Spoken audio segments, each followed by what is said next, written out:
Salutations informelles. 11 infos sur le roi Vegeta. 1. Le roi Vegeta, plus précisément Vegeta 3, était le dernier roi des Saiyans et le père de Vegeta 4 et Tarbell. Après que son peuple ait été annexé par l'armée du roi Cold, il n'a eu d'autre choix que de prêter allégeance, mais a toujours gardé le pouvoir sur son peuple. Cela a continué à l'époque des Saiyans sous la force Freezer, jusqu'à ce que le tyran les massacre. 2. Le roi Vegeta n'a jamais été présenté dans le manga Dragon Ball, et n'a été mentionné que quelques fois par Vegeta et Freezer dans la saga Freezer. Ses apparitions dans l'anime n'étaient que du remplissage. Il finira par faire une apparition réelle dans le manga Dragon Ball Super, chapitre 3. 3.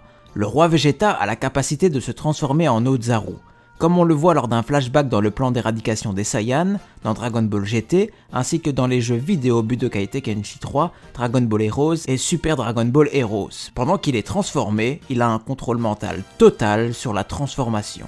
4. Le Daisenshu 7 déclare que le roi Vegeta était le Saiyan le plus fort au moment du génocide des Saiyans. 5. Dans Dragon Ball Z, alors qu'il affrontait Freezer sur Namek, Vegeta a fait remarquer que, enfant, il était déjà plus puissant que son père, ce qui implique que le niveau de puissance du roi Vegeta est inférieur à 18 000, le niveau de Vegeta lors de son arrivée sur Terre. Dans un flashback de l'anime, le roi Vegeta a pu détruire 3 planètes avec une seule explosion de ki.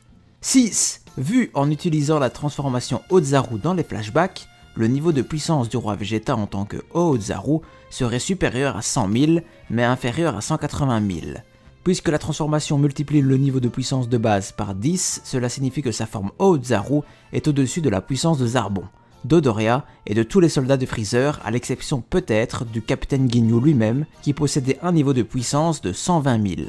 7. Dans une interview, l'auteur, Akira Toriyama, a déclaré que si presque tous les Saiyans appartenaient à la classe inférieure et qu'il y avait environ 10 classes moyennes, la classe d'élite était composée uniquement du roi Vegeta et de son fils Vegeta. 8. Le Dragon Ball GT Perfect File déclare que le roi Vegeta était un brillant stratège de combat, connu même parmi les autres peuples. 9. Dans l'anime uniquement, le roi Vegeta est devenu une figure importante à l'époque où les Tsufuls et les Saiyans vivaient ensemble sur la planète Plante. En l'an 720, lui seul fut assez intelligent pour rallier et mener son peuple contre les Tsufuls, dans un conflit qui fit rage pendant 10 longues années.